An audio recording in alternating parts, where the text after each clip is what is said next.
Bonsoir et bienvenue. Je m'en vais vous prier de bien vouloir vous lever parce que pour ouvrir cet échange, nous allons d'abord dire une prière. Et la prière va être dite par le révérend Charles Rollin au banquet 4. Veuillez vous lever s'il vous plaît. Seigneur, nous voulons te rendre grâce, toi qui nous permets d'être encore en vie aujourd'hui, et tu nous donnes cette occasion de nous retrouver dans cette salle. Nous voulons te confier cette séance de travail. Comble-nous de ta sagesse et conduis toutes choses au nom de Jésus-Christ. Amen. Veuillez vous rasseoir. Comme vous le savez, mesdames et messieurs, monsieur le directeur général de la Bourse des valeurs mobilières d'Afrique centrale, mesdames et messieurs les directeurs généraux d'entreprises, hommes et femmes des médias, nous sommes là aujourd'hui à l'occasion, n'est-ce pas, de la vente publique de 196 000 actions par la régionale d'épargne et de crédit. Et donc pour ce moment, je m'en vais vous donner lecture du programme qui va meubler ces échanges. Nous commencerons d'abord par une allocution de monsieur le directeur général de la BVMAC, Jean-Claude Bois, il est ici présent. Ensuite, l'administrateur directeur général de la régionale d'épargne et de crédit, révérend Charles Rollin, au banquet 4, va expliquer, n'est-ce pas, qu'est-ce qui a motivé la régionale d'épargne et de crédit à s'introduire en bourse. Après quoi donc viendra la présentation qui sera faite par Financia Capital, l'arrangeur. Et vers la fin de cette soirée, nous aurons donc des questions auxquelles, des questions qui seront posées par les opérateurs économiques qui sont présents. À ces questions, n'est-ce pas, devront apporter des réponses les membres du panel. Je voudrais ici repréciser monsieur le directeur général de la BVMAC, l'administrateur directeur général de la régionale d'épargne et de crédit, et monsieur Serge Yannick Nana, président directeur général de Financia Capital. Mesdames et messieurs, une fois encore, nous vous souhaitons la bienvenue tout en rappelant que la régionale d'épargne et de crédit vient juste de célébrer son 28e anniversaire et c'est un établissement de microfinance qui avait le jour en 1993 et depuis 28 ans, nous faisons notre parcours avec passion, avec fierté, mais aussi avec patriotisme. Sans me tarder donc, je m'en vais donner la parole à monsieur le directeur général de la Bourse des valeurs mobilières d'Afrique centrale, monsieur Mboua. Merci. Je vous remercie de me passer la parole. J'interviens davantage comme représentant du marché financier régional, puisque il sera donné à d'autres le soin de faire la promotion du projet qui nous réunit cet après-midi. Donc davantage pour peut-être rappeler à certains le fonctionnement de notre marché financier aujourd'hui, parce que l'opération qui se déroule a reçu l'autorisation de la Commission des marchés financiers, la Commission de surveillance du marché financier de l'Afrique centrale, la COSUMAF. Donc nous allons assister à la fois à une émission d'actions sur faisant appel public à l'épargne. Donc la société qui avec nous a souhaité augmenter son capital, elle veut donc passer par le public. Donc le public doit lui accorder sa confiance en achetant les actions qu'elle est en train de vendre. Là, c'est la première phase. La seconde phase sera celle qui va intervenir ultérieurement, à savoir la cotation de ces actions à la bourse des valeurs mobilières de l'Afrique centrale. Ça interviendra une fois qu'on a déjà bouclé la première opération. Donc pour la toute première, donc comme c'est une émission nouvelle, c'est pour cela que nous disons que ça se déroule sur le marché primaire de la bourse, du marché financier. Et ce marché primaire est évidemment celui qui est régi directement par le régulateur qui se trouve être la bourse, la commission de surveillance du marché financier de l'Afrique centrale. Bon, maintenant, Une fois que ces actions seront achetées par vous et les autres, alors une partie du capital sera admise à la cote, de la BVMAC, donc ici à Douala. Et en ce moment-là, bien évidemment, ceux qui veulent revendre ces actions pourront trouver à la cote, ils pourront trouver, n'est-ce pas, des possibilités d'acquérir, d'avoir de l'argent parce qu'ils veulent céder une partie de ces actions. Et nous voulons justement que le mouvement soit un mouvement continu qui doit permettre à ceux qui détiennent les actions et qui veulent les revendre de trouver ceux qui veulent acheter aussi des actions et qui ont de l'argent pour cela. C'est en ce moment-là que cette opération sera une opération, disons, liquide pour tout le monde. Parce que l'action, généralement, n'est pas faite pour faire partie du patrimoine, du ménage. C'est davantage fait pour que on puisse animer la bourse en achetant et en vendant. Donc c'est ça qui va se perdre sur le marché secondaire, qui est celui que nous tenons au niveau de la bourse régionale des valeurs de l'Afrique centrale. Et je vais juste rappeler aussi à nos partenaires que ces opérations d'achat et de vente d'actions sur le marché secondaire se font 3 fois par semaine, les lundis, les mercredis et les vendredis. Nous tenons à une évolution peut-être qui va intervenir sous peu, une fois que tous nos textes seront approuvés par le régulateur, et nous allons certainement arriver à ce que nous puissions faire des cotations en continu, et non plus seulement les lundis, les mercredis et les vendredis. Davantage pour que le public commence à s'habituer à ce qu'il peut trouver sur notre plateforme de négociation boursière, il peut trouver à tout moment des titres qui ont besoin soit d'être achetés, soit d'être vendus. Ça, c'est une des préoccupations que nous avons dans les jours à venir. De même également, nous l'avons dit, nous avons déjà invité les sociétés de bourse qui sont vos partenaires directs, puisque c'est elles qui sont en contact avec le public. Nous avons déjà invité les sociétés de bourse à pouvoir opérer directement à partir de leur siège. C'est aussi une opération qui devrait se faire dans les prochains jours, parce que nous pensons que c'est nécessaire pour que elle n'ait pas à se déplacer chaque fois pour venir à la BVMAC pour passer des ordres. Mais elle devrait être, à partir de leur siège, n'est-ce pas, dès que vous avez donné un ordre d'achat ou un ordre de vente, elle devrait être capable d'introduire cet ordre-là, n'est-ce pas, sur la plateforme. Et donc, nous avons déjà pris les dispositions pour que dans les prochains jours, elle puisse disposer, n'est-ce pas, du logiciel en leur sein, n'est-ce pas, là où elle se trouve, et vous permettre donc, à tout moment, de bénéficier de cette transaction boursière. Alors, je ne reviendrai pas, bon, juste également pour signaler que aujourd'hui nous avons 2 compartiments qui sont opérationnels au niveau de notre marché financier. Nous avons le compartiment action dans lequel cette opération est inscrite. Hein? Un compartiment à l'intérieur, on a un compartiment A pour les grandes entreprises, un compartiment B pour les entreprises de moyenne capacité. Hein? On est entre 500 millions de fonds propres et moins de 500 millions de fonds propres. C'est ça qui fait la différence entre les deux.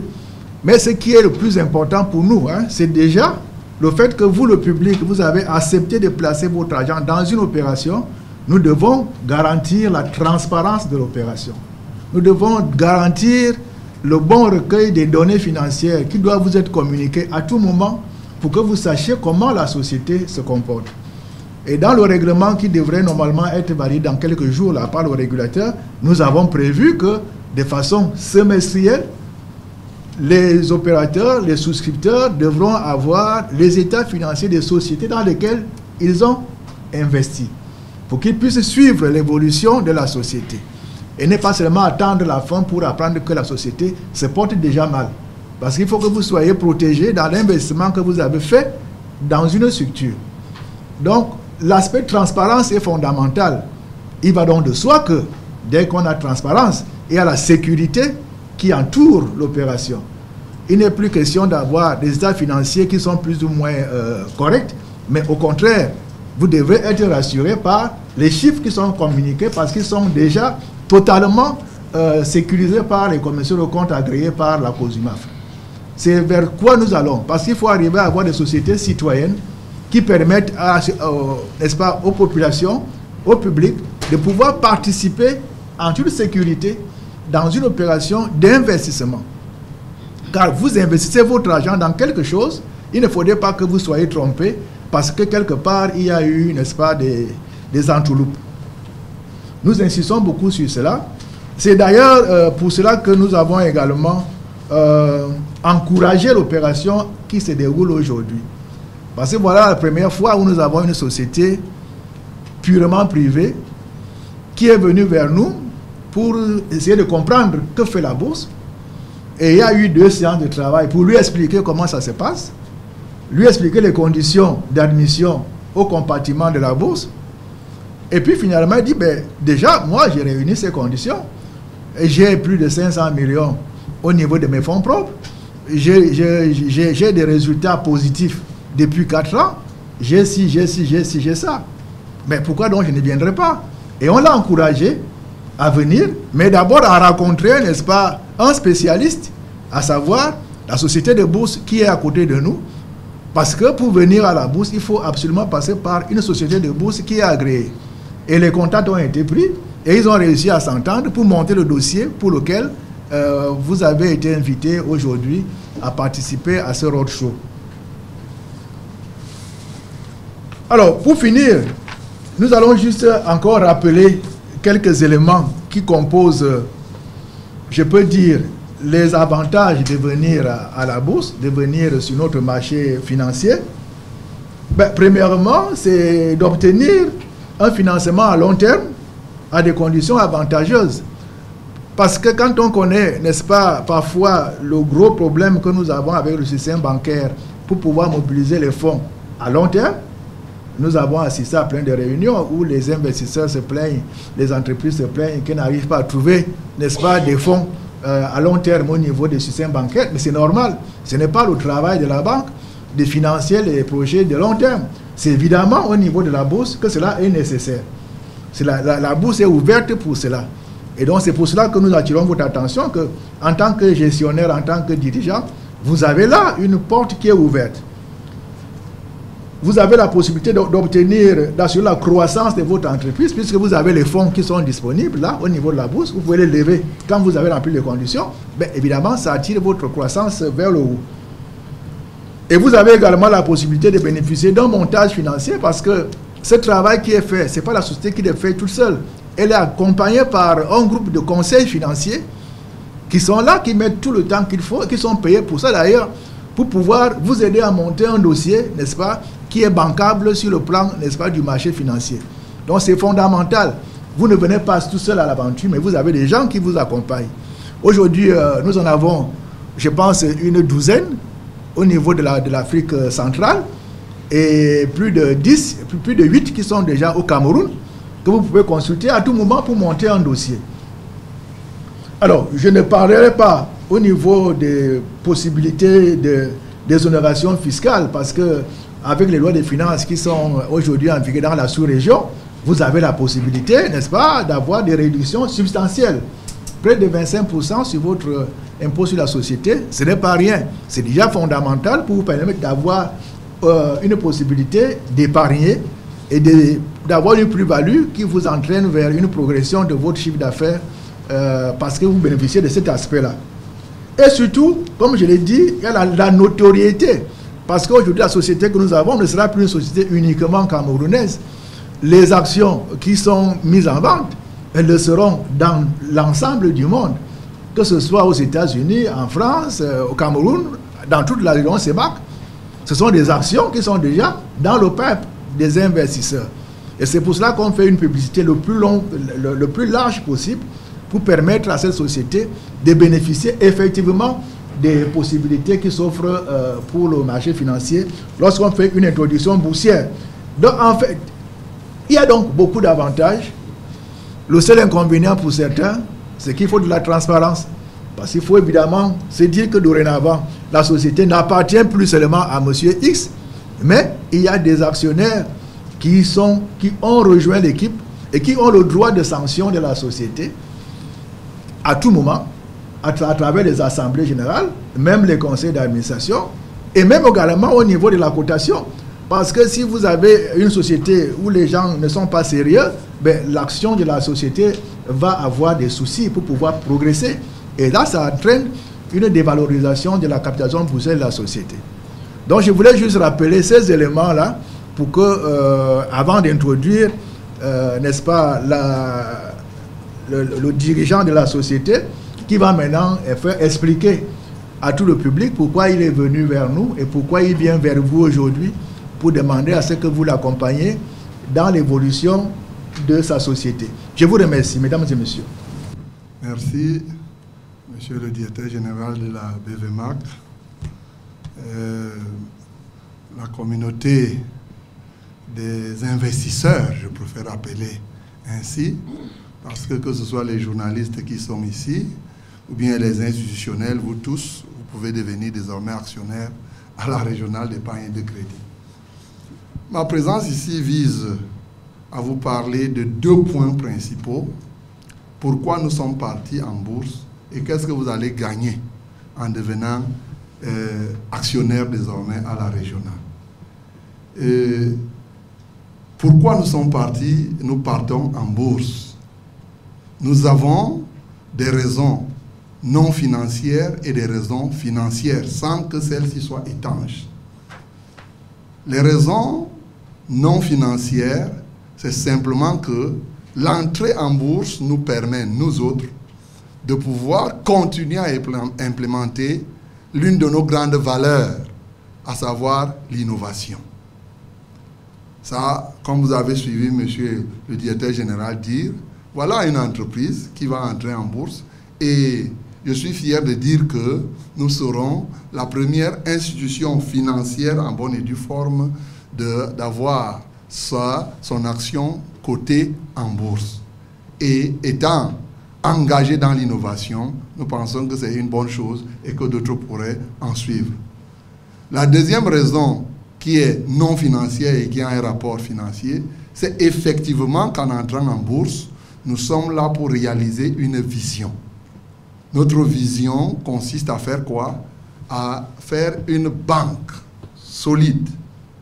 Une banque que nous appelons une banque millénaire, c'est-à-dire celle qui va succéder à son promoteur.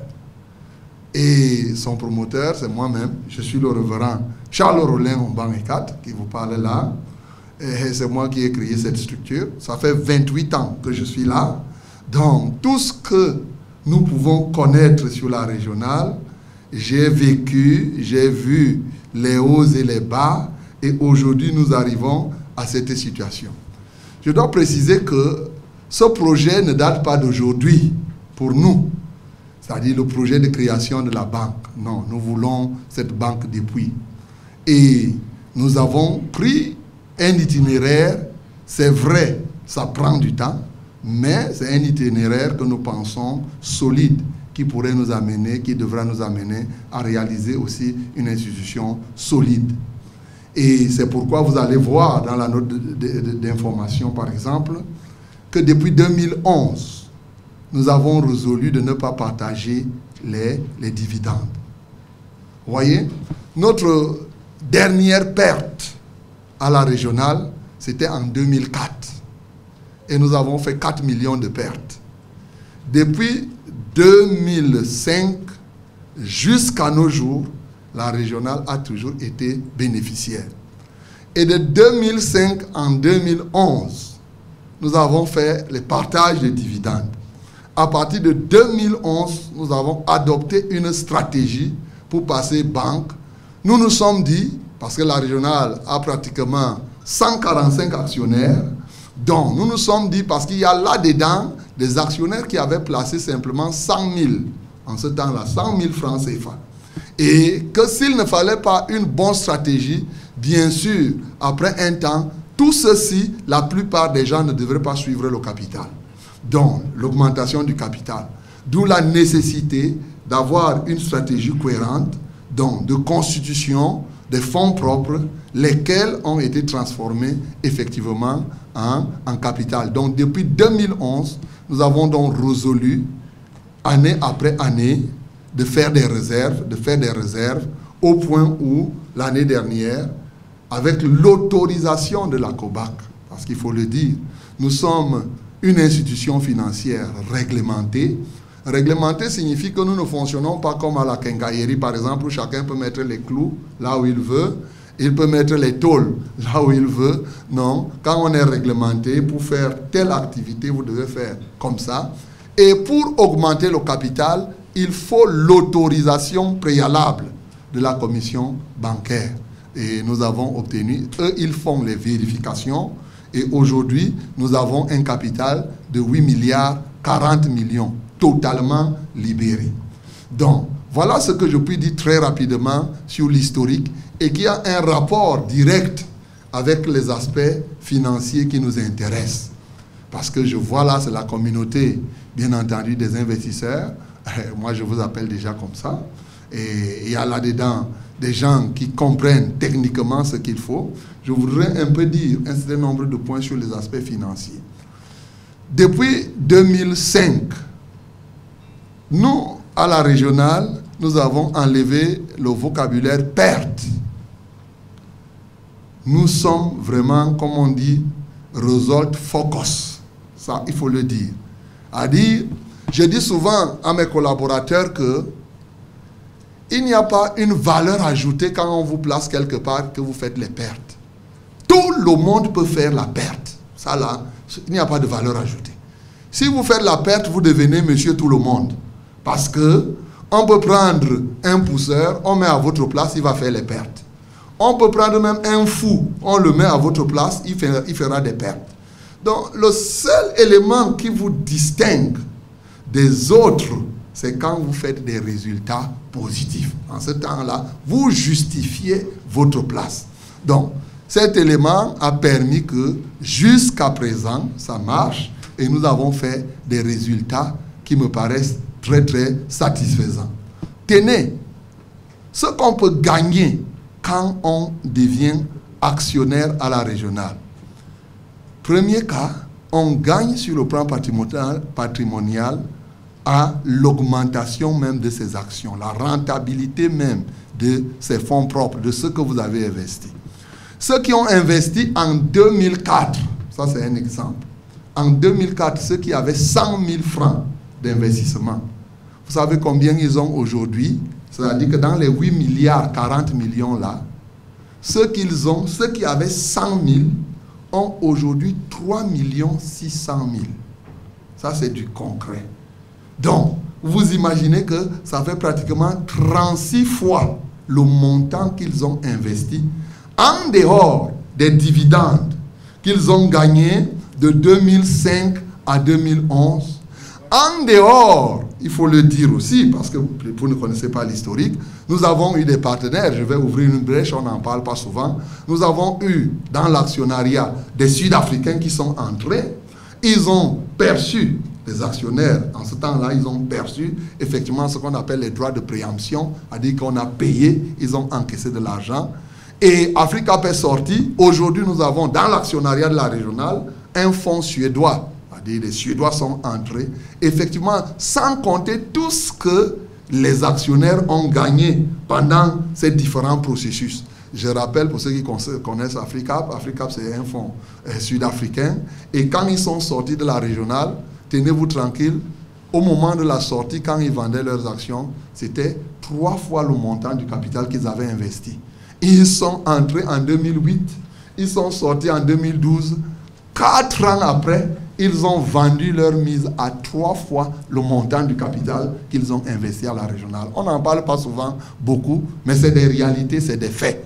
Donc, ça c'est ce que vous pouvez gagner en devenant actionnaire à la régionale, c'est-à-dire que de manière permanente, parce que l'entreprise prend de la valeur, au fil des années, nous gérons et nous arrivons à ces résultats. Deuxième élément que vous allez gagner dès que vous investissez à la régionale dans cette opération d'appel public à l'épargne, vous allez gagner les dividendes qui vous attendent. C'est-à-dire à l'heure actuelle où vous êtes là, où nous sommes. Nous avons déjà fait un résultat bénéficiaire en 2020. Sauf que, pour être honnête, la COBAC, cette fois-ci, parce que le capital de 8 milliards 40, il a été constitué jusqu'au fonds propre de 2019, hein, ça il faut le dire. Donc, les résultats de 2020, qui sont de l'ordre de 1,5 milliard, ne sont pas encore incorporés.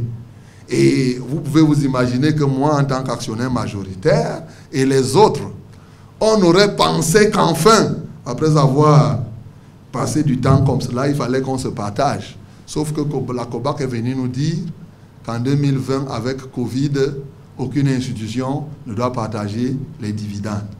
Vous voyez? C'est-à-dire, vous qui allez souscrire là, l'année prochaine, nous espérons que l'affaire de Covid, d'interdiction de partage des dividendes, la COBAC ne va plus interdire en 2021. L'année prochaine, il y a déjà une réserve de dividendes auquel vous aurez part. Parce que dès que vous devenez actionnaire, vous avez tous les droits. Donc quand on va partager, il y a des résultats qui se sont constitués. Ce résultat qui s'est constitué avant que vous ne deveniez actionnaire. Et immédiatement, on va mettre en partage, y compris aussi le résultat de 2021. Alors que là, vous allez entrer en actionnariat, certainement au mois de février, là maintenant. Donc on a déjà commencé à engager des résultats. Ça, c'est du concret. Et lorsque nous pensons que nous pouvons faire bon an, mal an, avec Covid, on a fait 1,5 milliard, nous pensons qu'on pourra faire. Certainement, avec l'augmentation d'ailleurs des fonds propres, on pense qu'on va aller plus. Mais soyons modestes, disons que si on fait même les 1,5 milliard, donc l'année prochaine, en termes de partage, nous aurons 3 milliards sur la table. Ça, c'est du concret direct. Je vais vous parler encore d'un troisième concret, parce que je suis en face de vous. Le troisième concret que nous avons, avec le succès de cette opération, ce qui va se passer, nous allons procéder à une double augmentation du capital. Aujourd'hui, nous avons des fonds propres de 10 milliards de francs CFA à l'heure où nous parlons. Bien entendu, bien que le capital soit à 8 milliards 40 millions. Dès qu'on va augmenter, dès qu'on aura fini cette opération, ce qui va se passer, c'est qu'il y aura d'abord augmentation du capital pour rejoindre 10 milliards. Mais en plus, une deuxième augmentation, donc on va appeler ça une augmentation, une double augmentation, une augmentation successive du capital de l'ordre de 5 milliards. Parce que nous voulons passer banque avec un capital de 15 milliards. Ce que la COBAC exige pour passer banque, vous savez que c'est un capital de 10 milliards.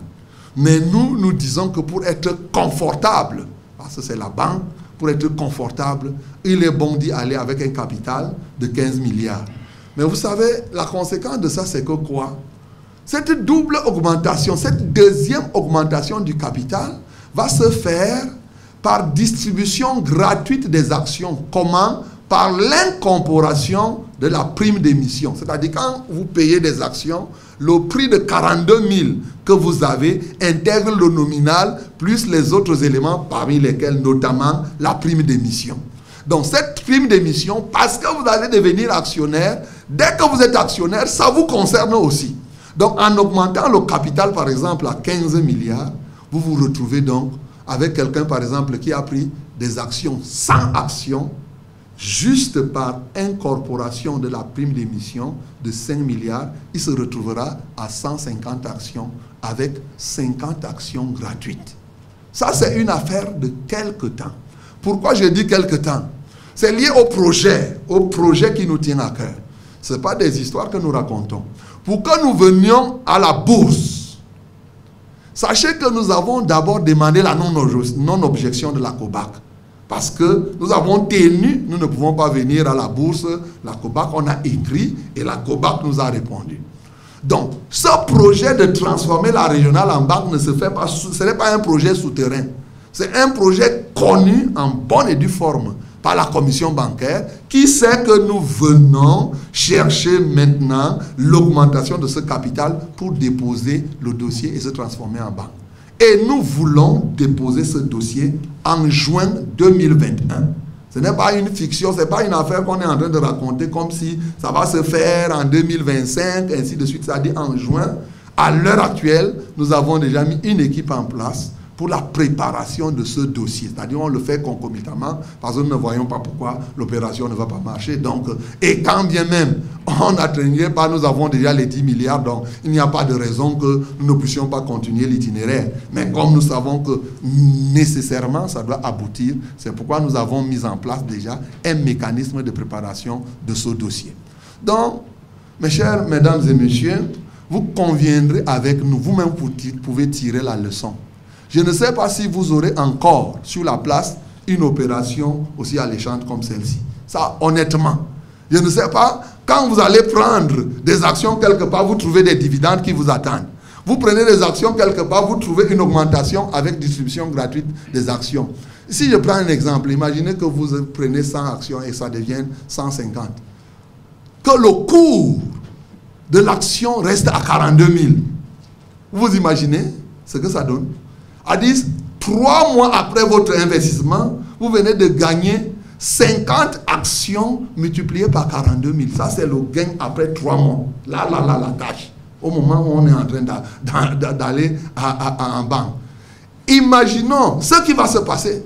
Qu'est-ce que ça va se passer dès que les gens vont apprendre que la régionale a obtenu l'agrément de banque? Selon vous, l'action là va augmenter du prix ou bien ça va baisser? Je suis certain que vous avez la réponse. Ça ne peut que augmenter. Alors, pendant ce temps, vous avez augmenté le nombre de vos actions, puisque vous avez acheté à la bourse.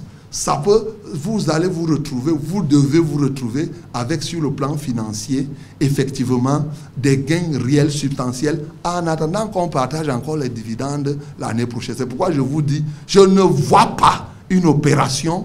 En tout cas, on ne peut pas insulter l'avenir. Mais pour le moment, jusqu'à présent, je n'ai pas encore vu une pareille occasion. Je vais terminer en disant qu'après tout, être quand même actionnaire dans une banque, c'est la fierté, non? Quand vous voyez les banques se constituer là dehors, est-ce que vous connaissez même à quel moment on fait le tour de table? Vous voyez la banque, on vient, vous dit, vous commencez à ouvrir les comptes, mais est-ce que vous savez même à quel moment les gens s'asseyent pour construire le capital? Voilà une opportunité qui vous est donnée, chacun en ce qui le concerne, d'au moins être fier et dire que moi, je suis actionnaire dans une banque. On est fier d'être actionnaire dans une banque. Que ce soit vous, que ce soit votre enfant, vous pouvez être actionnaire désormais dans une structure comme la régionale, une structure qui fonctionne bien. Donc, voilà quelques éléments et bien d'autres en fonction des questions nous sommes disposés, que vous allez poser. Voilà quelques éléments clairs que je voudrais mettre à votre disposition pour que chacun prenne la décision véritablement de nous accompagner dans cette opération. Je vous remercie. Merci, monsieur l'administrateur, directeur général de la régionale d'épargne et de crédit. Je pense que au moment où nous célébrons la fête de la jeunesse, puisque nous sommes en février, nous pouvons aussi quand même vous donner un standing ovation pour avoir réussi en tant que jeune au Cameroun. Parce que travailler dans la finance et exceller comme vous le faites, ce n'est pas donné à tout le monde. Mesdames et messieurs, je sais que maintenant plusieurs parmi vous sont prêts à mettre de l'argent, mais se demandent comment est-ce qu'on va procéder pour être actionnaire à la régionale d'épargne et de crédit. Prenez donc votre mal en patience parce que ce soir, nous avons prévu des mécanismes. Et pour cela, donc, je vais inviter Financier Capital à vous faire une présentation sur comment est-ce qu'on procède pour être actionnaire à la régionale d'épargne de crédit. Merci. Alors, ce qui est très important de noter, c'est que les opérations de bourse sont extrêmement contrôlées. Donc vous allez être associé à une opération qui doit respecter un règlement CEMAC. Parce que toutes les opérations du marché financier sont des opérations qui se font au niveau de la CEMAC. Donc le règlement CEMAC dit que si vous voulez à la bourse, vous devez être accompagné par une société de bourse qui est active. Donc nous avons une obligation vis-à-vis de l'émetteur et aussi également du gendarme qui est là pour suivre. Donc, deuxième chose, c'est que je vais brièvement revenir parce que le révérend a quasiment tout dit. Et pourquoi la régionale, si vous devez aujourd'hui prendre une décision décision au niveau de votre comité d'investissement, si vous êtes des institutionnels, ou décision à titre personnel, si vous êtes un privé. Vous avez ici un émetteur qui est la régionale, qui est encadré par un triple dispositif, parce qu'ils évoluent dans un secteur réglementé. Si vous regardez les titres qui sont cotés aujourd'hui à la bourse, aucun de ces titres n'est dans un secteur réglementé. Puisque vous avez Socapam, Safacam, vous avez SEMC, vous avez SIAT. Qu'est-ce que ça veut dire dans un secteur réglementé? Ça veut dire que vous êtes contrôlé. La régionale, en venant à la bourse, aura un contrôle du régulateur COSUMAF. Ils auront un contrôle au niveau de la bourse, parce que la bourse elle-même a une commission qui veille à la transparence et à la sincérité de ce que nous disons. Elle aura ensuite un troisième contrôle de la COBAC, parce que la COBAC, contrôlant les établissements de microfinance de catégorie, augmente encore son contrôle quand vous devenez banque, puisqu'il vous a bien indiqué, le directeur général de la régionale, que le dépôt, le dossier de demande d'agrément bancaire va être déposé en juin de cette année. D'ores et déjà, ils sont déjà depuis leur existence contrôlés par la COBAC. Ils vont rajouter maintenant un contrôle COSUMAF et un contrôle de la bourse. Donc voilà un émetteur qui décide de se faire triplement contrôler. Donc ça peut déjà vous rassurer en tant qu'investisseur institutionnel pour dire voilà quelqu'un qui est contrôlé. Ensuite, vous prenez une décision par rapport, vous voulez vous marier à une société. Il s'agit ici d'un mariage, vous entrez au capital. Qui est la régionale? Alors, il ne faut pas écouter l'intox. Nous avons rédigé une note d'information. C'est vrai qu'elle est longue à lire, mais elle est factuelle. On rentre dans une affaire parce qu'on y croit, mais surtout parce qu'on n'est pas là pour perdre de l'argent. Vous avez donc un émetteur qui aligne 15 années de bénéfices. Ce que la bourse demande pour aller à la bourse, c'est 4 années. C'est 3 ou 4? 3 années. 2 aujourd'hui. Si vous avez 2 années de bénéfices, vous êtes qualifié pour aller à la bourse. Ici, nous avons un émetteur qui en a 15. Donc, ça veut dire qu'il y a quand même, au sein de la régionale, un logiciel pour créer de la valeur qui marche. Pourquoi est-ce qu'aujourd'hui, si vous êtes investisseur, ce logiciel va s'arrêter de marcher? Alors que vous allez lui apporter du carburant pour aller encore plus fort qu'il ne l'était. Donc ça, c'est le passé. Donc vous vous faites une opinion très rapidement. L'avenir, quand vous mettez de l'argent dans une affaire, vous vous souciez de l'argent là-bas, qu'est-ce qui va devenir? Le règlement vient vous expliquer, le projet est déjà ficelé. C'est-à-dire que l'argent que vous allez investir dans la société va dans un projet pour devenir une banque universelle.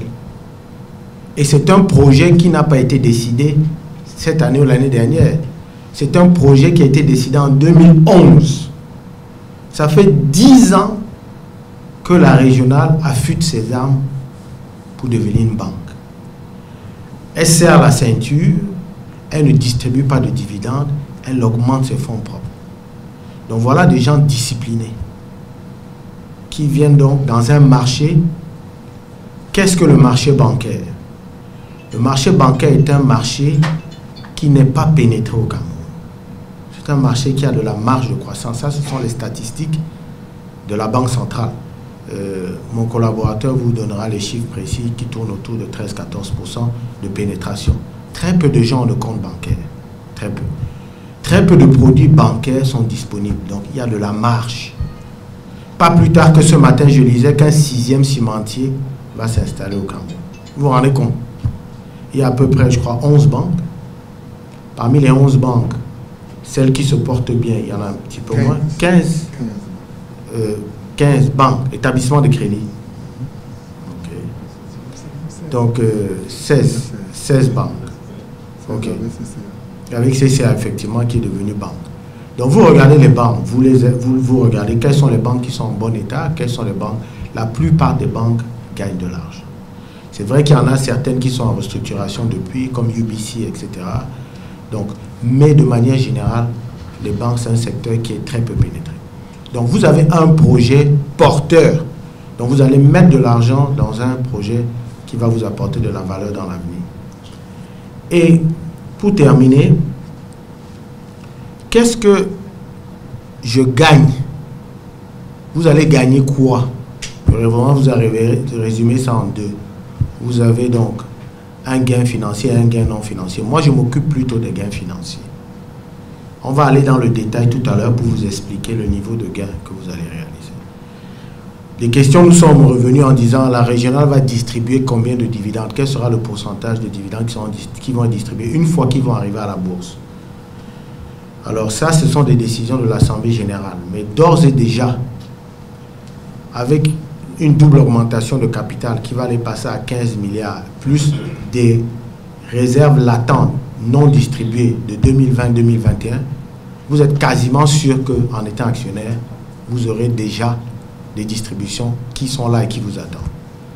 Donc, je vais demander à mon collaborateur de vous présenter rapidement M. Willy Obo, directeur général adjoint de Financia Capital.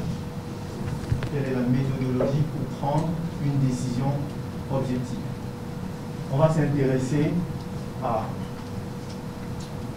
4 éléments importants. La première chose, c'est les perspectives. Est-ce que ce dans quoi je veux investir a de bonnes perspectives? La deuxième chose, c'est la rentabilité historique. C'est-à-dire que si on fait une rétrospective, est-ce qu'on peut voir que l'entreprise en question a été rentable? Troisièmement, c'est la gouvernance. On va chercher des éléments qui vont nous conforter sur la manière dont la structure est gérée. Et quatrièmement, on va s'intéresser à la valorisation pour savoir si oui ou non l'entreprise qu'on veut acheter est chère ou pas. Donc, concernant les perspectives, vous allez voir sur les 5 dernières années, je prends entre 2015 et 2019, vous avez l'évolution du produit net bancaire et de la marge d'intermédiation qui a été faite par la régionale. Nous avons ici un taux de croissance annuel moyen qui est de 12,5%. Ça veut dire qu'en moyenne, d'une année à l'autre, la régionale croît de 12,5% en termes de produit net bancaire, ou de chiffre d'affaires de manière générale. La marge d'intermédiation, sa marge d'intermédiation tourne autour de 50%, ce qui est extrêmement important. C'est beaucoup plus important que la plupart des institutions du secteur. Ça nous a permis de construire un business plan prévisionnel qui nous permet pour l'année 2020 de pouvoir passer à 5 milliards à pratiquement 10, c'est-à-dire que sur les 5 prochaines années, nous sommes convaincus qu'elle pourra aisément doubler son chiffre d'affaires, puisqu'elle est passée de 2 milliards en 2015 à plus de 4 milliards en 2019. Voilà pour ce qui est factuel. Maintenant, on s'intéresse également au secteur d'activité. On a parlé c'est un secteur bancaire, puisque l'institution qu'on vous présente aujourd'hui, est l'institution devenue banque. Cette institution va dans un secteur où il y a encore une grosse marge.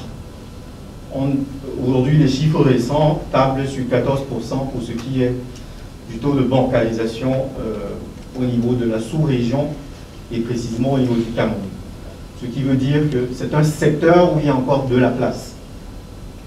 Maintenant, elle va débarquer dans un secteur où il y a déjà 15, 16 autres institutions qui sont déjà présentes. Et donc, c'est naturel qu'on craigne qu'elle rencontre une concurrence importante. Alors, par rapport à ça, il faut garder à l'esprit qu'aujourd'hui, la régionale a une base de 110 000 clients actifs. C'est-à-dire qu'il y a peu d'institutions bancaires qui ont autant de clients qu'elle a aujourd'hui. Ce qui veut dire qu'elle ne débarque pas dans le secteur bancaire en partant de rien. Elle y débarque avec une base clientèle déjà extrêmement importante qui pourra conforter sa transformation en banque. Alors, toujours parlant de la rentabilité, je vais m'intéresser ici à la rentabilité return on equity, qui est la rentabilité des fonds propres. Elle est en moyenne sur les 5 dernières années de 25%, ce qui est, on va dire, suffisamment confortable quand on veut apprécier la rentabilité des fonds propres. Maintenant qu'on a une idée des perspectives, intéressons-nous à la gouvernance.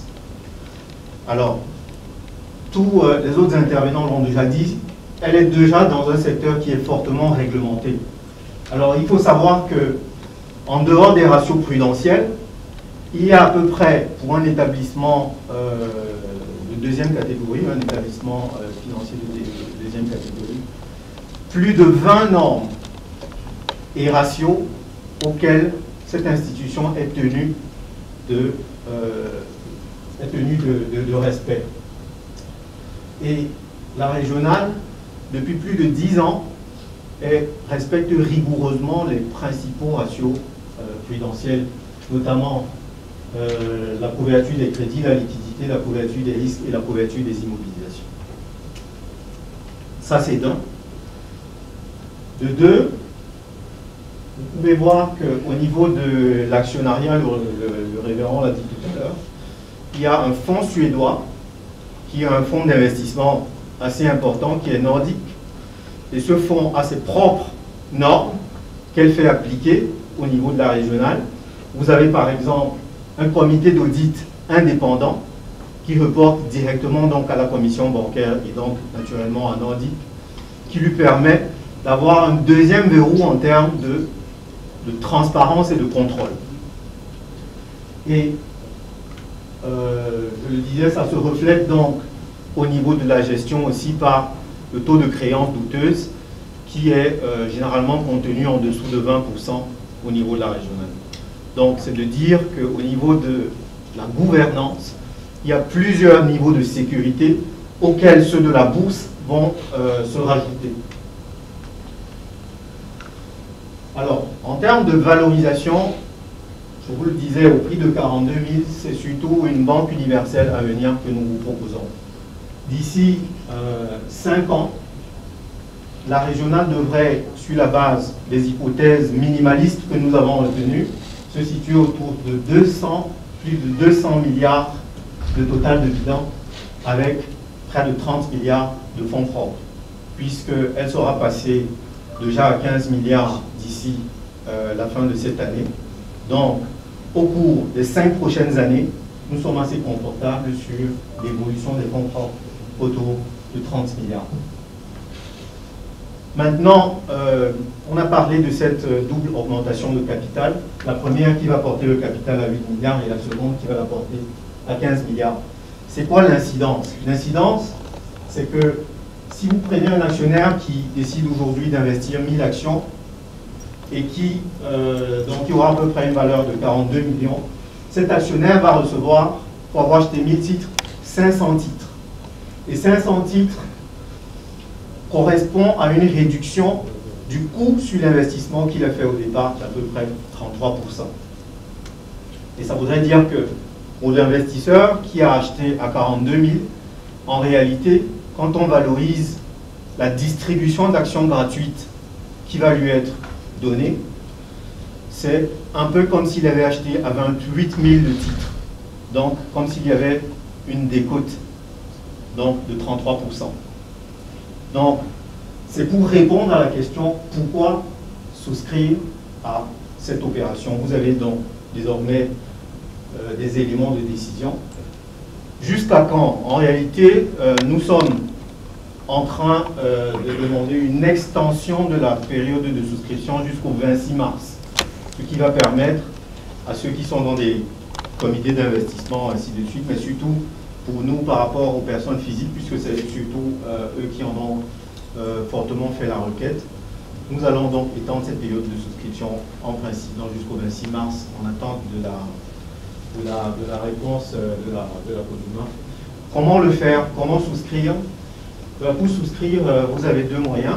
Vous pouvez le faire physiquement auprès des membres du syndicat de placement. Parmi eux, nous avons Finance et Capital, on a Freeland Bourse BGFI Bourse, CBC Bourse, Commercial Bank Tchad, au niveau du Tchad, LCB Capital au Congo, Société Générale, donc Securities, donc la branche bourse. Vous pouvez donc le faire auprès de ces membres du syndicat de placement. Vous avez aussi la possibilité de le faire en ligne, de manière digitale, en souscrivant en 5 étapes au niveau donc, du site internet labourse.com.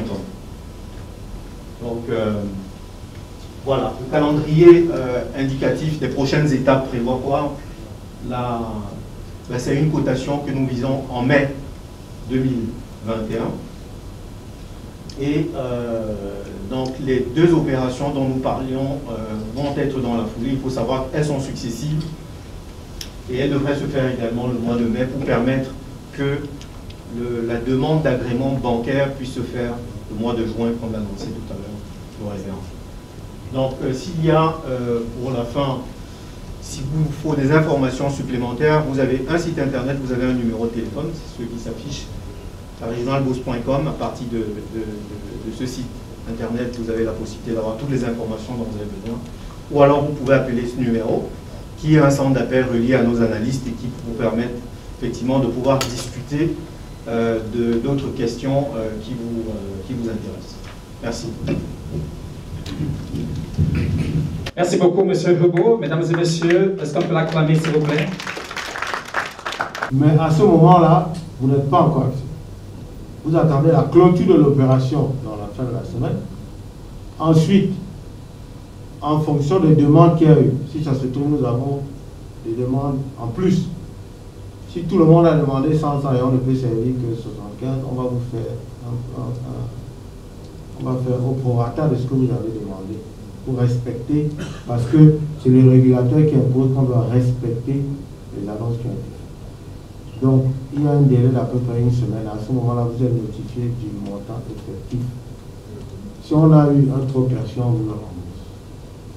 Mais pour être qualifié, il faut qu'on ait déjà sécurisé votre argent pour le montant des actions que vous avez. Et également, pour la souscription digitale, comme le disait M. Hugo, c'est par Orange Money.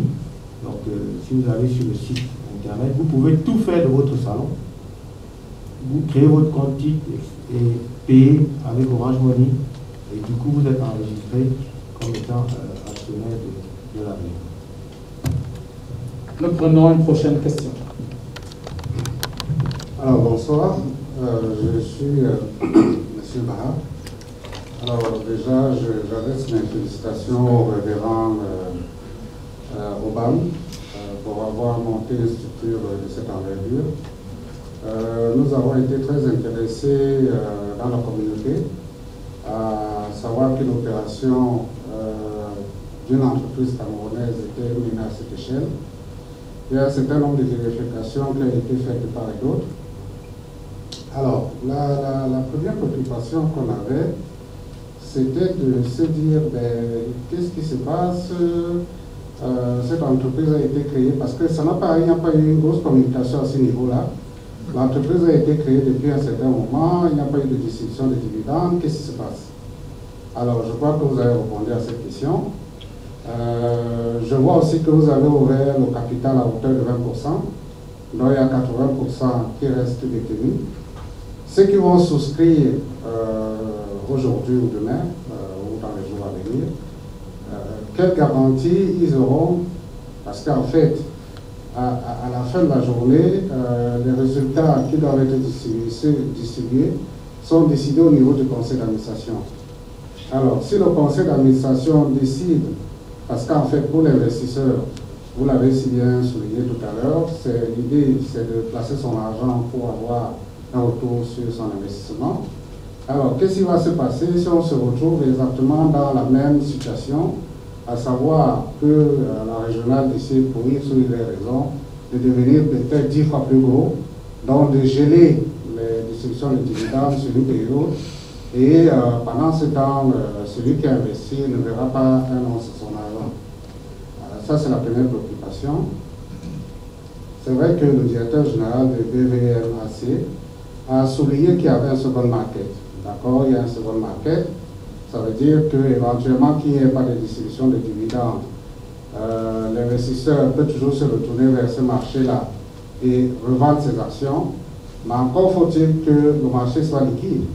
C'est-à-dire que s'il n'y a pas, l'action peut valoir, mettons, on a acheté une action à 42 000, l'action peut valoir peut-être dans 5 ans 100 000 francs d'action, mais s'il n'y a pas de liquidité, si ce n'est pas un marché liquide, l'action a beau valoir ce prix, si les investisseurs éventuels savent qu'à la régionale, on ne distribue pas de dividendes, on ne sera pas plus avancé.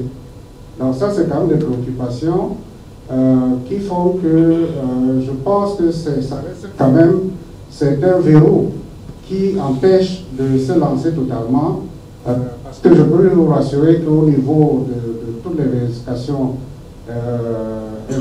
qu'on a eu à faire par rapport à cet appel public à l'épargne, nous sommes ressortis de là convaincus que la régionale ne souffrait pas d'un problème de fiabilité en tant qu'entreprise.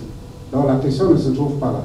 La question se trouve au niveau de savoir l'argent que je vais mettre, parce que c'est à des montants variables.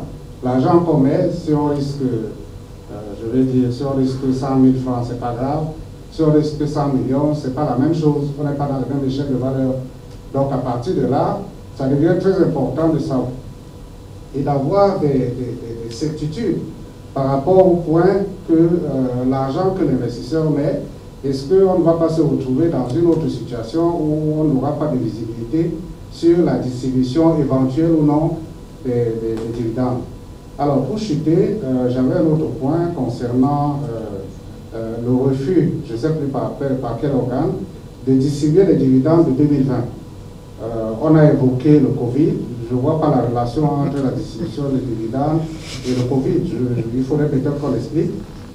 Parce que vous reportez cette distribution des dividendes pour les éventuels investisseurs de ce soir ou de demain. À l'année prochaine, le Covid tel qu'il est parti, on ne sait pas quand est-ce qu'il va s'arrêter. Donc, pour nous, investisseurs potentiels, il est important de savoir l'argent qu'on veut mettre dans cette société, qui est une société camerounaise, donc qui a quand même, pour laquelle nous avons une certaine fierté. Cet argent, on le met pour qu'il soit fructifié. Je pense que le directeur général de PAC a dit tout à l'heure que ce n'est pas un patrimoine familial. Ah oui, dans une certaine mesure.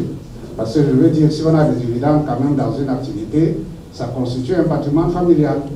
On peut décider de garder ces actions ou de les revendre. C'est à chacun d'apprécier. Donc, de ce point de vue, ma question, c'est de savoir qu'on explique de manière très claire qu'est-ce qui a pu justifier qu'il y ait une relation qui soit établie entre la Covid et le fait qu'on ne distribue pas les dividendes.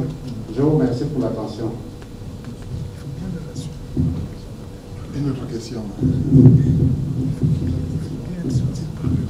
Une autre question? Pas pour l'instant. Ok.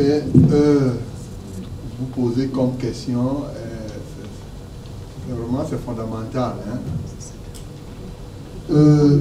Vous posez une question peut-être en trois volets. La première chose revient sur le fait qu'on n'ait pas distribué des dividendes et que qu'est-ce qui nous prouve, puisque les 80% restent, et que le Conseil pourrait se décider un jour de continuer à réinvestir. Je vais aller encore plus en profondeur sur la politique de non-distribution des dividendes. Je dois préciser que les petits porteurs, ça il faut que je vous le dise, les petits porteurs même pendant cette période, on peut dire qu'eux, ils ne souffraient pas. Les gros comme nous, c'est nous qui avons beaucoup plus souffert. Pourquoi? Parce que quand bien même on ne distribuait pas les dividendes, les gens qui avaient par exemple 300 000 francs d'actions, chaque fin d'année avaient autour de 30-35 000 francs dans leur poche. C'est-à-dire pour qu'ils restent tranquilles. Voilà. C'était ça. Sous forme de quoi? On peut distribuer ça sous forme de machin pour la présence à une assemblée générale, pour la participation. On trouvait, parce que pour eux c'est sensible, ça il faut le dire. Et ceux qui restaient, Nordique et moi-même l'actionnaire majoritaire, nous on acceptait parce qu'on comprenait. Ça fait que eux, vous savez, pour lui quand il a placé ses 300 000, si vous lui donnez déjà 35, 40 000, lui, il a déjà plus de 12%. Donc, pour lui, si vous dites que vous faites comme ça pendant, je ne sais pas combien de temps, mais dans tous les cas, chaque année, lui, il a quelque chose dans sa bouche. Ça, vraiment, il faut qu'on le dise sincèrement. Mais ceux qui étaient là, c'était nous qui étions en train de porter davantage le fardeau. Et je dois dire que c'était pour réaliser un projet. Est-ce que vous pensez que moi-même, parlons de moi-même, je suis actionnaire majeur, vous pensez que ça ne m'intéresserait pas qu'on partage les dividendes? Non, ça m'intéresse. Sauf que le projet était plus important. Maintenant que nous allons passer banque, et avec les règles du marché financier, vous savez que quand vous êtes en bourse, l'une des règles, c'est qu'il faut partager les dividendes. C'est une règle. Vous devez partager puisque les résultats sont là. Vous publiez vos résultats à la presse. Parce que les résultats ne sont pas... Les projets d'ordre du jour et de résolution sont publiés à la presse. Tout le monde sait que cette année, voici le résultat et voici comment on a proposé, ainsi de suite. Comme pour vous dire que nous allons décider, pour nous, nous avons bien sûr souffert pendant plus de 10 ans sans percevoir les dividendes. Et je vous assure, j'ai hâte, comme vous, à percevoir aussi enfin les dividendes. Ça, je peux vous dire, aujourd'hui, vous pouvez comprendre combien, quand quelqu'un a investi, moi j'ai investi ma vie là-dedans. J'ai créé la régionale, j'avais 26 ans, là où vous voyez. 26 ans, quand j'ai engagé, j'étais administrateur directeur général à 26 ans. Donc, toute cette période-là, aujourd'hui j'en ai 54.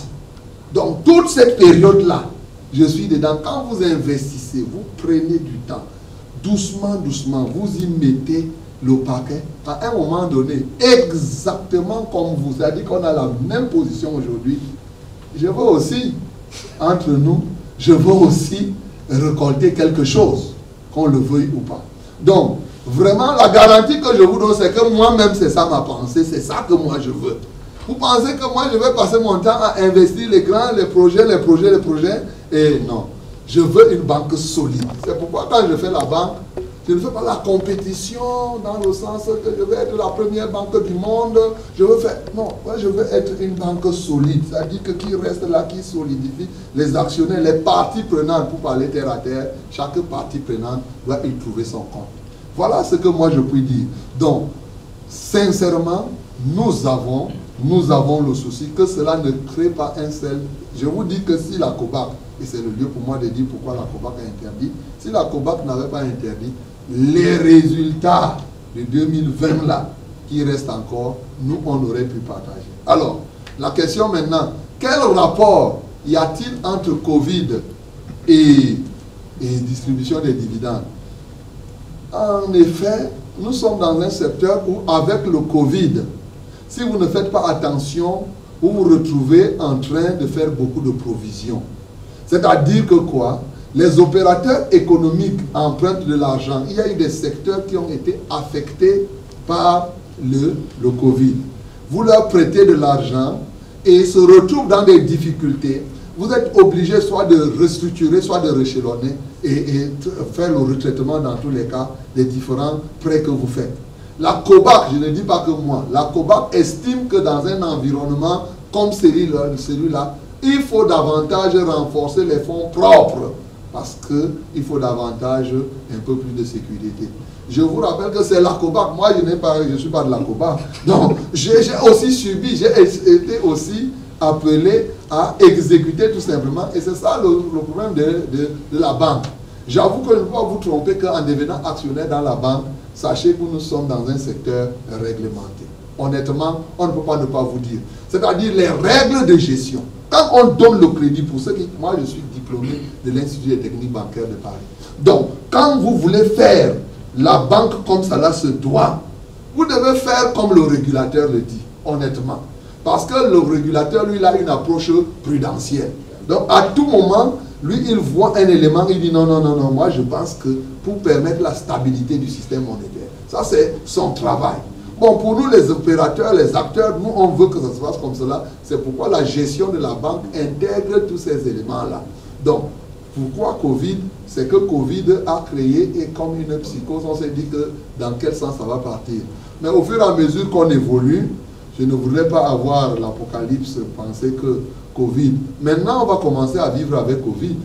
Parce qu'avant, quand Kobak interdisait, maintenant, on commence à parler de vaccins, on commence à parler de portée de ceci, cela.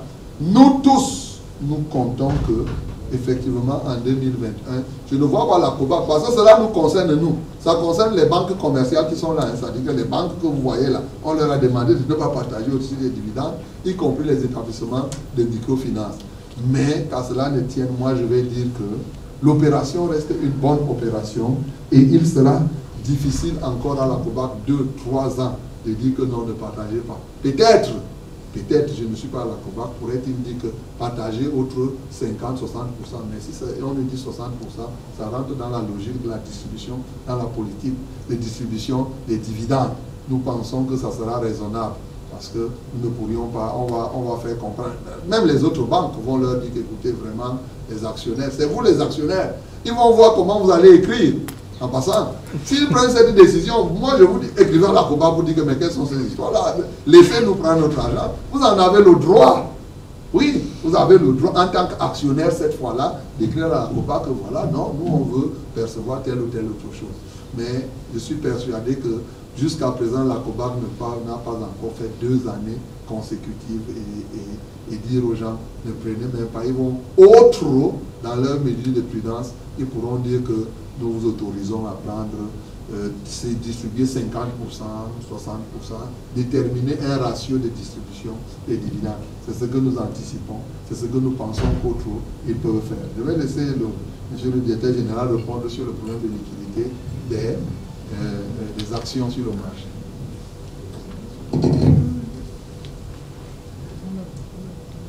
Oui, la question est posée par un observateur averti et je vais m'efforcer d'y répondre.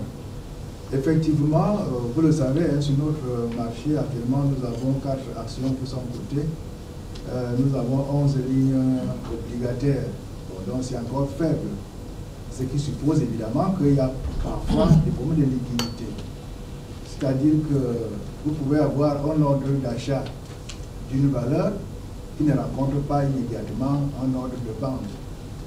Vous voyez, ça peut arriver. Ça arrive d'ailleurs assez fréquemment. Pour continuer le problème, comme toutes les bourses au monde, nous avons envisagé au niveau du conseil d'administration de la BVMAC, il a été envisagé que dorénavant, les émetteurs doivent signer des contrats d'animation de leur valeur. Des contrats d'animation de leur valeur. Avec une société de bourse agréée.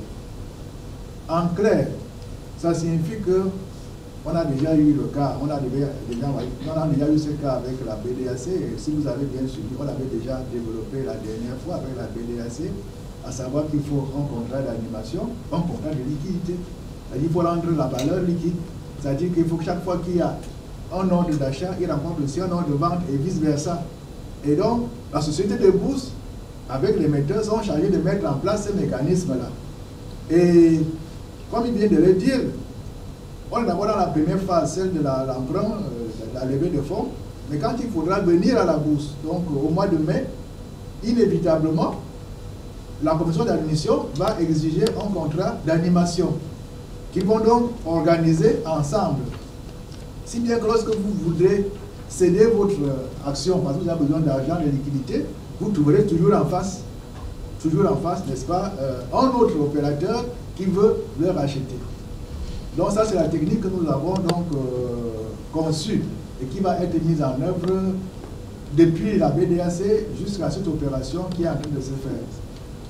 Nous sommes encore une bourse jeune, comme vous voyez, ça fait 1 an et demi en fait qu'on est là, donc on est en train de mettre en place des mécanismes pour rendre la bourse vraiment crédible. Alors, deuxième chose que vous avez posé comme question, c'était à peu près sur les problèmes de gouvernance, et vous avez raison. En réalité, lorsqu'on est déjà actionnaire, donc la tribune idéale pour se prononcer, c'est l'Assemblée générale. D'office, aujourd'hui, il y a peut-être 2 ou 3 administrateurs. Je ne sais pas au niveau de la banque comment ils vont s'organiser. certains actionnaires se sont retrouvés à l'Assemblée générale, non pas pour étudier la qualité des états financiers, mais pour demander des choses comme des dépenses, des trucs. Non, l'actionnaire doit vraiment jouer son rôle de patron de la société. Et pour ça, je sais aussi qu'il y a un besoin de culture qui doit accompagner tout ce processus. Et d'ailleurs, nous encourageons les sociétés de bourse à pouvoir former les actionnaires sur le rôle qu'ils doivent dorénavant jouer lorsqu'ils sont déjà dans une entreprise cotée. Ils ont le droit, ils ont le pouvoir d'organiser les choses. C'est pour cela que certains ont peut-être peur de venir à la bourse, parce qu'on se dit que ah, là-bas, je risque de perdre mon autorité. Mais nous pensons que la voie idéale pour qu'on puisse développer une économie, pour qu'on puisse développer une entreprise, c'est bien ce passage obligatoire par le contrôle des actionnaires, qui sont les maîtres du jeu. Aujourd'hui, il a dit, vous avez 145 actionnaires, demain ça peut arriver à 1000, à plus de 1000 d'ailleurs. Et donc, là-dedans, on s'organise pour prendre les grandes décisions, pour organiser le conseil d'administration, pour organiser... C'est là que l'on va le faire. Donc, il est important qu'il y ait le maximum d'acteurs et qui veulent la promotion, n'est-ce pas, de la société dans laquelle ils ont investi. Quel que soit le montant qu'on a mis dedans. Donc, je crois que j'ai répondu à ces deux questions. La liquidité, nous entourons l'opération d'un contrat de liquidité pour que ceux qui veulent racheter ou bien ceux qui veulent revendre puissent trouver preneur au niveau de la plateforme boursière et que les valeurs ne restent pas longtemps sans trouver de contrepartie. Ça, c'est quelque chose qu'on est en train de faire et que ça se retrouve donc entre l'émetteur et la société de bourse qui vont donc présenter un contrat qui nous sera soumis le moment venu pour qu'on se rassure qu'effectivement c'est là qui va se faire. Bien évidemment, c'est le comité d'admission qui doit l'exiger. Je ne fais que donner les grandes tendances pour montrer comment on sécurise la liquidité dorénavant. Parce qu'on a une bourse encore naissante. Et donc le second point, il faut absolument que les actionnaires jouent leur rôle au niveau de l'Assemblée générale. C'est là où ils peuvent orienter les bonnes... Vous avez dit tout à l'heure les petits porteurs étaient relativement rémunérés, mais seuls les gros porteurs, comme vous-même, directeur général, êtes encore dans la souffrance. Mais directeur général, je n'ai pas le sentiment que vous avez véritablement maigri. J'imagine donc que durant tout ce temps-là, vous vous constituez un salaire suffisamment important pour vous permettre de payer votre gardien, de payer vos domestiques, de payer tout le monde, et ce qui vous permet donc, à la fin, de garder suffisamment votre argent. Vous étiez là depuis 24 ans, vous êtes encore, depuis vos 24 ans, vous en avez un peu moins de 55 en ce moment, et vous vous portez toujours bien. Ben écoutez, croyez-moi sincèrement, votre position est enviable. Qu'est-ce que vous voulez que j'aille dire aux autres? Comment est-ce que je peux m'organiser moi aussi pour être comme vous demain?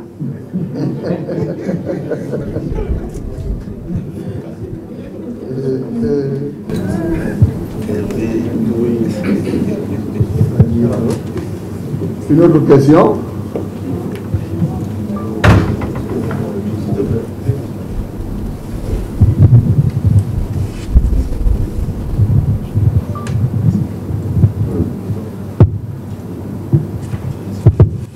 Allô, voilà. Donc merci pour cette intervention, pour cette présentation. Alors moi, je m'appelle Patrick Fomété, je suis conseiller en investissement financier. Je suis présent pour comprendre un peu les enjeux de cette première introduction en bourse, qui pour moi est quand même une grande première au Cameroun et même dans la sous-région, de par sa particularité en tant que société financière, mais aussi parce qu'en fait, elle présente une entreprise qui a le courage de faire appel à l'épargne publique et finalement de faire montre de transparence. Alors, si j'ai bien compris, cet appel à l'épargne publique concerne les résidents et les non-résidents. Et je voudrais comprendre quel est le mécanisme qui a été prévu pour les non-résidents de souscrire à la régionale, sachant que le process en ligne se limite à Orange Money.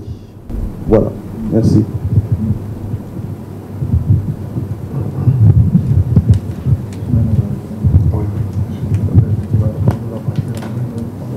C'est bon? Ok. Je remercie M. Hervé Foka pour ces questions intéressantes et surtout pour le fait qu'il considère que je suscite l'admiration au point où il aurait souhaité aussi être. C'est bien, moi j'encourage les gens à entreprendre. Voilà, moi j'encourage les gens à entreprendre. C'est bon d'être un entrepreneur, et une vision et vraiment tenir ferme pour réaliser cette vision. Je crois que certainement vous serez plus que moi si vous vous y engagez. Alors, il y a un point qui est posé. Je vais juste donner quelques précisions. Je ne suis pas PDG. Je suis administrateur directeur général. Il y a un président du conseil d'administration. Et le conseil d'administration aujourd'hui a 5 membres avec un administrateur indépendant, c'est-à-dire que non actionnaire. Parce que vous attaquez en fait ce que quelqu'un peut dire un problème de gouvernance. La régionale est une entité bien gouvernée. Un président du conseil d'administration à part, un directeur général et qui est administrateur tout simplement, et les autres. Et je vais aller plus loin. Au sein du conseil d'administration de la régionale, nous avons des comités. Il y a un comité d'audit constitué de 3 administrateurs et présidé par un administrateur indépendant. Et l'administrateur indépendant, là, c'est M. Ebe Evina, si vous le connaissez. C'est un administrateur indépendant qui préside le comité d'audit avec pouvoir de rendre compte directement à la COBAC. L'auditeur interne à la régionale est nommé par le conseil d'administration. Donc, ils font les rapports et ils envoient et ils nous font des ampliations. Ça, c'est ce que je voudrais dire. Deuxièmement, nous avons un comité de management des risques, un comité de risque et engagement avec 3 membres. Le président de ce comité est même ici. L'administrateur, il est là. Voilà, M. Thiam, qui est le représentant des Suédois. Parce que beaucoup de gens disent des choses. Mais l'entreprise, la régionale, ne produit pas les résultats au hasard. Ce n'est pas un fait du hasard. Donc, les Suédois n'ont pas mis leur argent à la régionale pour les beaux yeux de quelqu'un. Ça, il faut le savoir. Ils sont même 1000 fois plus durs. Parce que vous savez, la culture suédoise... allez en Suède un peu, vous allez comprendre ce que je suis en train de dire. Sauf que nous sommes ouverts. C'est-à-dire que pour aller loin, le problème c'est que, puisque notre vision est de réaliser une banque solide, on s'ouvre à la critique et c'est ça qui nous permet d'avancer. C'est pour ça. Il n'y a pas beaucoup d'argent. Vous savez, je suis au Cameroun. Je suis au Cameroun et en passant, dans le cadre de la microfinance, je suis un pionnier de la microfinance au Cameroun. Ça, peut-être vous ne le savez pas. Donc, je connais les structures qui sont nées, qui sont fermées. Je connais comment les gens font pour ne pas accepter même les gens à être actionnaires. C'est-à-dire que pour devenir actionnaire, même dans un établissement de microfinance, c'est tout un problème. Pour ouvrir même le capital. Les gens... Mais nous avons une stratégie totalement différente. Nos valeurs nous y conduisent. Les valeurs, nous en avons 3. Éthique, professionnalisme et innovation. C'est l'éthique, le professionnalisme et l'innovation. Ça nous amène, c'est pas aujourd'hui qu'on commence à s'ouvrir. Africa avec les Sud-Africains, quand on a ouvert pour que les Sud-Africains, c'était en 2008, mes chers amis, c'est en 2008 qu'on a ouvert pour que d'autres entrent au conseil d'administration et soient capables de nous dire ce qu'ils pensent en passant jusqu'à avoir pratiquement 25% du capital. Donc, ce n'est pas une décision, c'est pas une décision que M. Omban va prendre seul. Vous avez les yeux des partenaires internationaux. Et aujourd'hui, bon, il y a des choses que je peux ne pas vous dire, mais nous, on continue dans cette politique d'ouverture. Vous serez peut-être bientôt, vous allez voir une signature avec un autre gros partenaire parce que nous voulons que d'autres soient dedans et qu'ils regardent ça. Quand on entre en bourse, mes chers amis, quand on entre en bourse, est-ce que vous savez qu'aujourd'hui, cette ouverture fait que les gens peuvent nous critiquer depuis Washington. Tous les experts financiers, la régionale devient une entreprise du public. C'est-à-dire que quelqu'un peut s'asseoir en France. Il dit que ce que vous écrivez dans vos rapports là, ce n'est pas vrai. Il nous fait des leçons. Mais pour moi, c'est un avantage, justement. Et moi, j'estime que, en tant que manager, la sagesse, c'est de collecter seulement les intelligents des autres. Et si je peux recenser les intelligents des autres et arriver à faire quelque chose, tant mieux. C'est pourquoi nous sommes ouverts. Donc, contrairement à ce qu'on peut penser, il y a ce comité et il y a un troisième comité, effectivement, qui est le comité de gouvernement d'entreprise et de rémunération. Donc, nous avons ces comités. Le fonctionnement du conseil d'administration à la régionale est un fonctionnement que je peux dire exemplaire. Pourquoi? Nous ne tenons pas le conseil en un jour. Le conseil de la régionale se tient au moins en 2 jours. C'est-à-dire qu'il y a la journée des comités. Les rapports, et dans les comités, moi là, quand on fait le comité d'audit, je ne prends pas part. Le comité d'audit, moi je ne suis pas dedans. Je ne prends même pas part. Quand ils font le comité de risque, je ne suis pas là. Il y a quelqu'un, il y a le directeur de la stratégie. C'est lui qui part travailler avec les administrateurs. On lui pose, quand on a adopté le plan d'action là, on travaille à la direction et c'est un directeur qui part présenter. Et c'est à lui qu'on pose les questions. C'est l'équipe là, avec le directeur commercial. C'est eux qui répondent aux questions. Pour montrer que on fait une structure, je fais une structure qui doit être dépersonnalisée, mes chers messieurs. C'est-à-dire, c'est pourquoi la vision consiste effectivement, le jour où Ombang n'est plus là, il faut que la régionale vive. Voilà le principe. Et ça rentre dans nos valeurs, dans le fonctionnement. Il n'y a pas beaucoup de présidents ou de directeurs généraux qui s'asseyent avec les collaborateurs, disent que réfléchissons, si aujourd'hui je ne suis pas là, on fait comment? Mais les gens ont l'impression que quand ils ont dit ça, ils vont mourir le lendemain. Moi, je ne fais pas mourir, je suis un pasteur. Donc, ce n'est pas parce que j'ai dit ça que la mort va arriver. C'est un élément normal de vie, de savoir que demain, on ne sera pas là. Et vous pouvez imaginer que moi, je veux aller au ciel. Donc, je ne vais pas m'accrocher sur les choses de la terre. Par conséquent, et vous pouvez vous imaginer, les gens, je pose ça en pleine, attention, je pose ça en pleine réunion du comité de direction. On fait un plan de succession, on dit non mes chers amis, on va évoluer comme ça, puis ainsi de suite, ainsi de suite. Il n'y a pas beaucoup de chefs d'entreprise qui pensent comme cela, mais je vous assure, pendant tout ce temps, j'ai vu beaucoup de choses et j'ai pensé à ça. Donc au niveau de la gouvernance, vous allez voir, et les PV sont là, les rapports sont là, au niveau des secrétariats. Il y a un secrétariat du conseil qui est tenu par un directeur général adjoint. La régionale a 2 directeurs généraux adjoints, là où vous voyez. Donc, ce n'est pas une affaire. Et si je vais plus loin, les différents comités qui sont à la direction, je peux vous parler de l'organisation de la régionale. Vous serez tellement... Les résultats, là, ne sont pas les résultats du hasard. En passant, vous placez votre argent, vous voulez les résultats, mais voilà les résultats. Et ça, c'est compliqué. On reconnaît l'arbre par ses fruits. Donc, c'est pour dire que, par rapport à cette question de PDG ou de concentration de pouvoir, non, nous faisons ce que nous pouvons faire pour amener l'entreprise là où elle sera, en tenant compte qu'après tout, nous restons des humains. Vous avez dit que nous n'avons pas dit que nous avons 145 000 actionnaires. Non. 145, pas 145 000. 110 000 clients. 110 000 clients, 145 actionnaires. Alors, est-ce que les actionnaires là, dans les 145 actionnaires, dans la note d'information, vous avez la répartition du capital, hein? Vous voyez, dans la note d'information, tout est transparent. En banque, je suis à 63,77% dans ce capital-là. Nordic A, et maintenant, il y a les autres. Et il y a aussi là-dedans des autres porteurs. Donc, ce n'est pas une affaire qui se fait seule. Et aujourd'hui, j'estime qu'ils ont participé.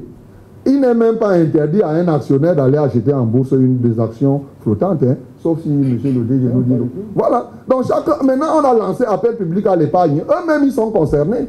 Mais vous dites que c'est tellement beau. Pourquoi? C'est justement ce qui fait même le problème. C'est que les gens n'ont jamais vu une entreprise qui se porte très bien et qui dit aux gens, venez, on partage. Mais oui, nous, ça nous rentre dans nos valeurs. L'image là, c'est l'immeuble siège de la régionale. 10 niveaux. Sous-sol, rez-de-chaussée, plus 8 étages, avec 2 ascenseurs panoramiques.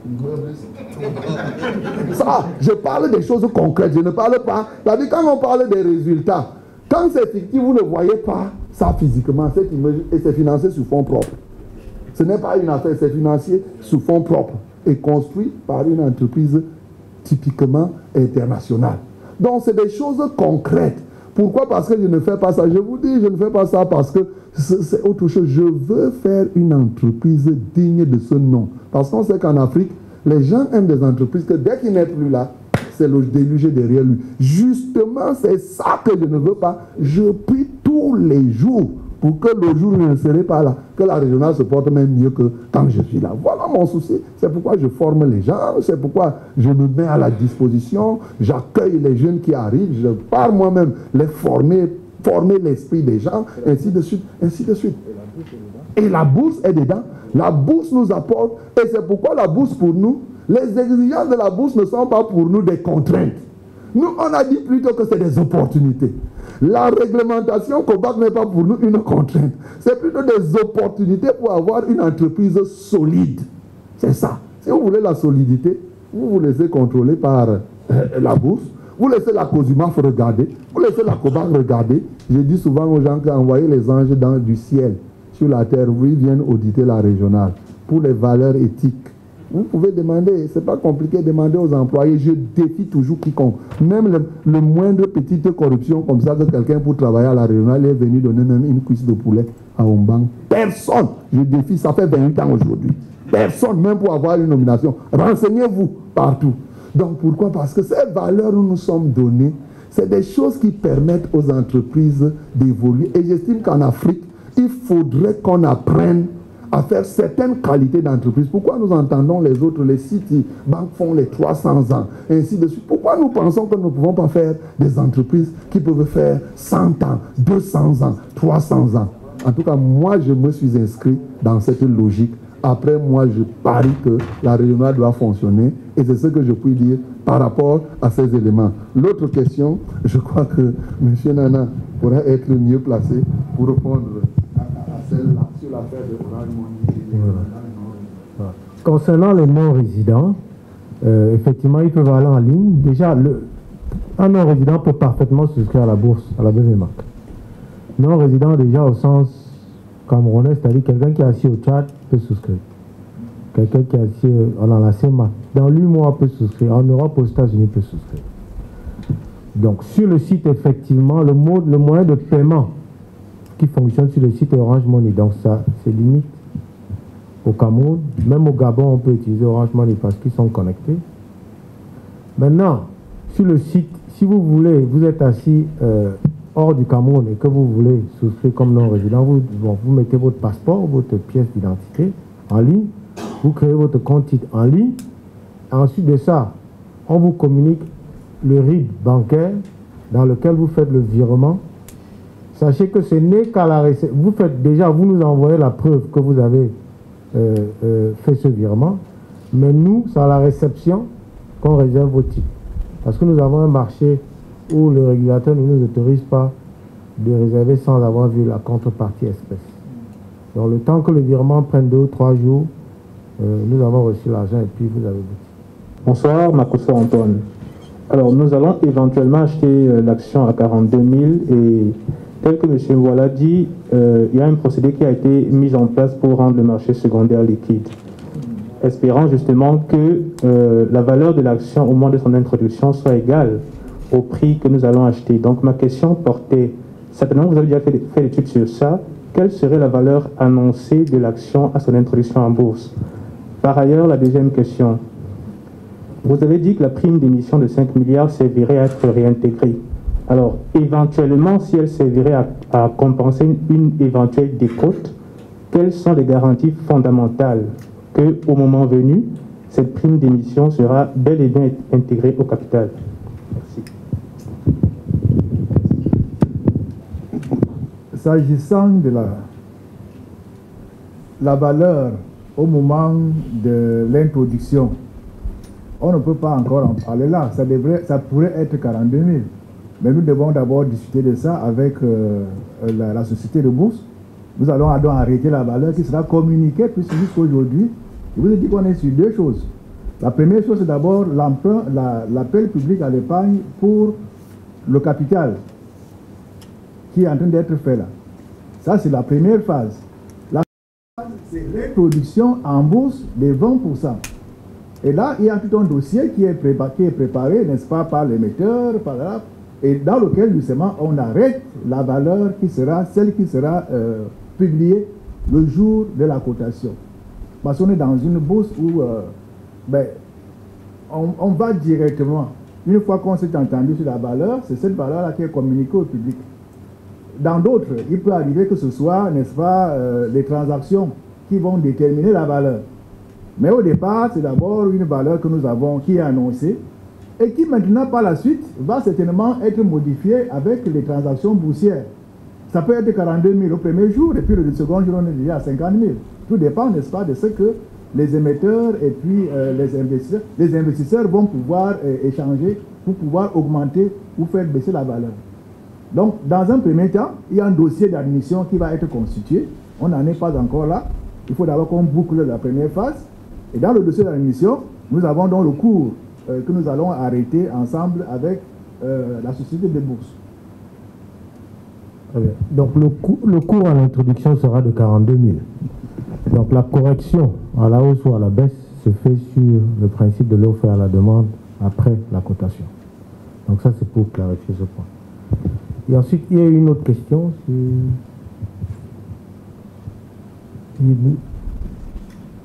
Vous avez évoqué un deuxième point. Voilà, les 5 milliards. Donc, effectivement, vous voulez une garantie que ce soit... De toute façon, mécaniquement, ça ne peut être que réincorporé. Mécaniquement. À partir du moment où nous avons pris 10 000 plus 32 000 qui vont dans le compte de réserve, pour que ça remonte au capital, il faut que ce soit... Donc, c'est mécaniquement. Ou distribué en dividende. Mais le fait de les distribuer en titre, c'est comme si on vous donnait de l'argent parce que vous pouvez prendre le titre et le vendre. Donc, c'est la même chose.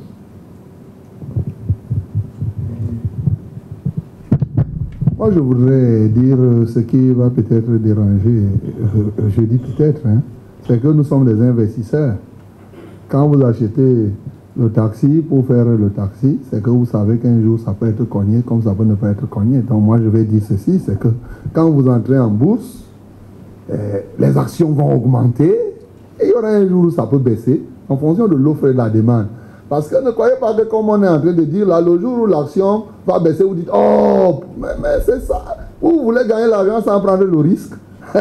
Non, il y a un minimum de risque. Tout comme vous avez pris le risque de venir ici, c'est un risque. La moto pouvait vous cogner en venant, mais vous êtes venu, ce risque ne s'est pas réalisé, et vous êtes là-dedans. Cette maison peut être là, bam, il y a un incendie, mais il n'y a pas incendie. Vous ne pouvez pas penser gagner sans prendre le moindre risque. Non, c'est une erreur. Qu'on ne vous trompe pas. Quand vous voulez entreprendre, moi je suis formateur dans l'entrepreneuriat. Vous devez prendre des risques. C'est ça. Vous mesurez. On ne fuit pas les risques, on les gère. On anticipe, on prévoit, on dit on va faire comme ceci, comme cela. Mais dès que vous voulez fuir, si vous voulez fuir le risque, la seule personne qui fuit le risque, c'est dans la tombe. C'est dans la tombe qu'il n'y a plus de risque. Mais tant que vous êtes ici, même respirer l'air là dehors, il y a un risque. Vous pouvez attraper le rhume, ainsi de suite. Non, mes chers amis, moi je vous dis la vérité parce que je suis entrepreneur, je suis là-dedans. Je crée des entreprises, donc je connais. Il faut prendre le risque. Et c'est un bon risque par rapport à toute la présentation qui vous est faite. Une présentation publique. Une présentation, ce n'est pas une affaire B2B, on vient s'asseoir là, on vous parle. Une présentation qui est publiée sur Internet, tout le monde peut parler de ça. Quelle meilleure garantie vous avez lorsque vous avez une présentation, je veux dire que publique comme cela. Ça vous rassure, mais il n'en demeure pas moins que c'est un risque. Ça, il faut vraiment que je vous le dise. Pour nous, nous nous engageons, ça dans le cadre de la régionale, à continuer à être performants. Et ça, je peux vous dire. Parce que c'est notre stratégie, même la première stratégie d'animation, de liquidité de nos actions sur le marché, c'est qu'on soit toujours performant. Quand on va entendre que la régionale a fait 2 milliards, 3 milliards, chacun commence à dire que je veux les titres de la régionale. Maintenant, ceux qui veulent garder un patrimoine, ils disent je ne vends pas. L'autre dit que moi je suis malade, je veux vendre quand même maintenant où le titre est à 82 000. Voilà. Nous, c'est ce que nous devons faire, nous, en tant que la régionale, c'est conserver la performance et de manière permanente avec votre concours. Et c'est là l'avantage pour nous d'être en bourse. C'est que vous tous là, vous devenez nos contrôleurs. Vous tous, vous devenez nos clients, non? Et ça, c'est bon. Vous tous là, quand vous tous, si nous avons 10 000 actionnaires, et ça, c'est 10 000 clients, c'est notre affaire ensemble. Donc, ça augmente et ça produit les résultats. Donc, vraiment, sachons que prendre le risque un peu, c'est ça qui produit aussi le résultat. Si vous évitez le risque, vous allez vraiment aller à la tombe tout simplement, aussi simple que possible. Voilà ce que moi je prie. Merci, monsieur l'administrateur directeur général.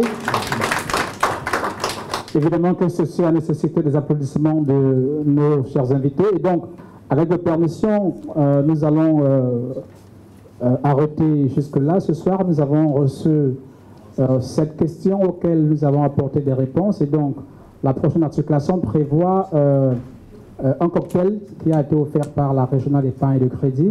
Mais avant ça, nous allons d'abord dire une prière pour clôturer cette réunion. Après, dans la prière, les journalistes viendront ici faire des interviews en 5 minutes à l'ADG de la régionale d'épargne et de crédit, qui sera assisté bien sûr par l'arrangeur financier. Mesdames et messieurs, nous écoutons la prière qui va être dite par le révérend Charles Roland Omban et 4. C'est une culture à la régionale. On commence toujours par la prière, on finit par la prière. Seigneur, nous voulons te rendre grâce pour cette science merveilleuse que nous avons eue avec cette communauté que je peux appeler communauté d'investisseurs, puisqu'il potentiel. Seigneur, je voudrais te donner gloire pour tout ce que nous avons dit ici, en espérant et en croyant que chacun a bien compris et sera le relais de ce message et pourquoi pas s'engagera personnellement pour en être un véritable témoin de cette opération. Oui, Seigneur, nous voulons, dans la vie, il y a des gens qui racontent l'histoire, il y en a qui écrivent. Je crois que ceux-ci s'engagent à écrire avec nous cette histoire. Soutient les uns et les autres. Maintenant, nous voulons quitter ces lieux. Accompagne chacun de nous au nom de Jésus-Christ. Amen.